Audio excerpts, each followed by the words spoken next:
बताना पड़ेगा। बोले भाई बताना नहीं, मैं आपसे पूछ रहा हूँ यज्ञ से पैदा हुआ। बोले हाँ यज्ञ से पैदा हुआ।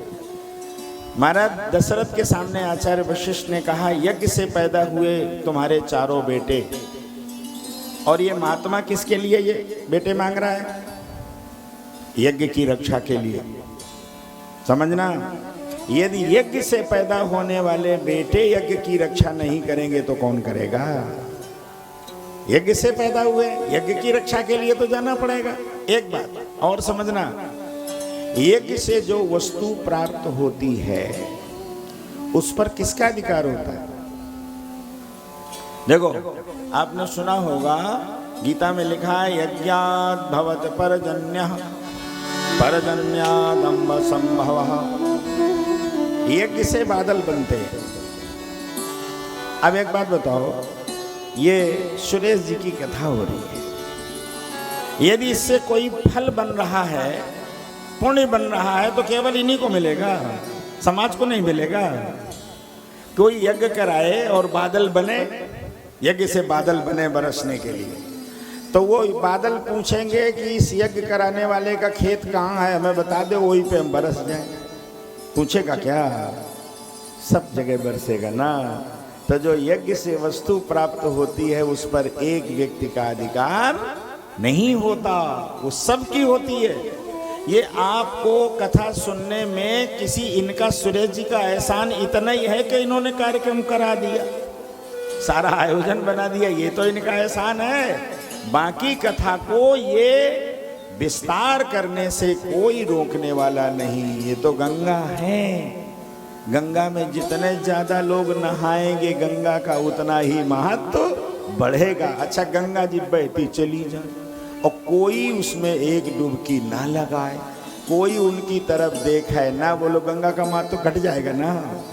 तो ये तो कथा इसलिए बड़ी हो गई कि इतने लोग, ये संभ्रांत लोग, क्षेत्र के गांव के संभ्रांत लोग ये बैठे, एक एक श्रोता कई श्रोताओं का बल रखता है, बुद्धिमान श्रोता है, और ये केवल इसी गंगा में नहाने आए हैं, इनकी कथा को बढ़ाने आए, इनका मान बढ़ाने आए, इनकी कथा को। स्वयं तो सुन ही रहे, वो तो लाभ जो मिल रहा है वो मिलेगा। मैं इसीलिए कह देता हूं कि जितने लोग, ये कल जो संख्या थी उससे बढ़ी है YouTube चैनल पर सुनने। मैं जिसको फोन करता हूं वो यही कहता है मैं बराबर आपकी कथा सुन रहा हूं। सुबह मैंने 4 से फोन किए तो उन्होंने कहा नुनारी में कथा चल रही है, मैं रोज सुनता हूं।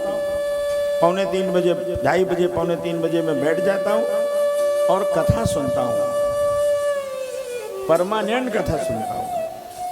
तो ये कथा जो सुनी जा रही है वो, और जो सुन रहे हैं वो और ज्यादा पुण्य के भागी बन सकते हैं। मैंने कल निवेदन किया था, अपने रिश्तेदारों को फोन कर बताइए कि YouTube चैनल पर नुनारी की ये कथा आपको भी मिल सकती है। हम तो यहाँ सुन रही हैं, आपको भी मिल सकती है। आचार्य महेंद्र पीयूष जी महाराज के नाम से YouTube पर चैनल सर्व करिए, नाम बड़ा कठिन तो नहीं है।